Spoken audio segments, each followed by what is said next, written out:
Kasaragod അമ്പലത്തറയിൽ CPIM നേതാക്കൾക്ക് നേരെ സ്ഫോടക വസ്തുവെറിഞ്ഞു. സംഭവത്തിൽ ഒരാൾക്ക് പരിക്ക്. CPIM പ്രവർത്തകൻ അമ്പലത്തറ ലാലൂർ സ്വദേശി രതീഷാണ് സ്ഫോടക വസ്തുവെറിഞ്ഞത്.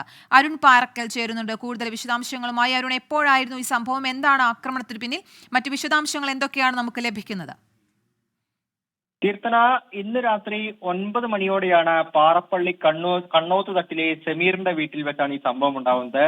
സമീറിന്റെ വീട്ടിലേക്ക് ഗൃഹസന്ദർശനത്തിനായി എത്തിയതായിരുന്നു ഈ CPM ലോക്കൽ സെക്രട്ടറിമാരായ അനൂപ് ബാബുരാജ്, DYFI മേഖലാ സെക്രട്ടറി അരുൺ, ബാലകൃഷ്ണൻ തുടങ്ങിയവർ. ഇവർക്ക് നേരെയാണ് ഈ ലാലൂർ സ്വദേശി രതീഷ് സ്ഫോടക വസ്തു വരുന്നത്. രതീഷും CPIM പ്രവർത്തകരാണ്. ഈ പാർട്ടിയുമായുള്ള തർക്കമാണ് ഈ ഒരു സംഭവത്തിന് പിന്നിൽ, ഈ ഒരു ആക്രമണത്തിന് പിന്നിൽ എന്നാണ് മനസ്സിലാക്കാൻ സാധിക്കുന്നത്. ഈ സമീറിന്റെ അയൽവാസിയായ ആമിന എന്ന യുവതിക്ക് സംഭവത്തിൽ പരിക്കേറ്റിട്ടുണ്ട്. ഇവരെ കാഞ്ഞങ്ങാട്ടെ ആശുപത്രിയിലേക്ക് മാറ്റിയിട്ടുണ്ട്. ഈ സംഭവത്തിന് ശേഷം രതീഷ് അവിടെ നിന്ന് ഓടി രക്ഷപ്പെട്ടു. രതീഷ് നേരത്തെയും കൊലപാതക കേസിൽ ഉൾപ്പെടെ പ്രതിയായ ആളാണ്. 2003 അമ്പലത്തറ പോസ്റ്റ് ഓഫീസിലെ ജീവനക്കാരനായിരുന്ന ദാമോദരൻ വധക്കേസിൽ, RSS പ്രവർത്തകനായ ദാമോദരൻ വധക്കേസിലും ഈ രതീഷ് പ്രതിയായി ഉൾപ്പെട്ടിരുന്നു. എന്തായാലും അമ്പലത്തറ പോലീസ് സംഭവത്തിൽ കേസെടുത്ത് അന്വേഷണം ആരംഭിച്ചിട്ടുണ്ട്. കീർത്തന. ശരി, അരുൺ പാറക്കലാണ് വാർത്തയുടെ കൂടുതൽ വിശദാംശങ്ങൾ നൽകിയത്.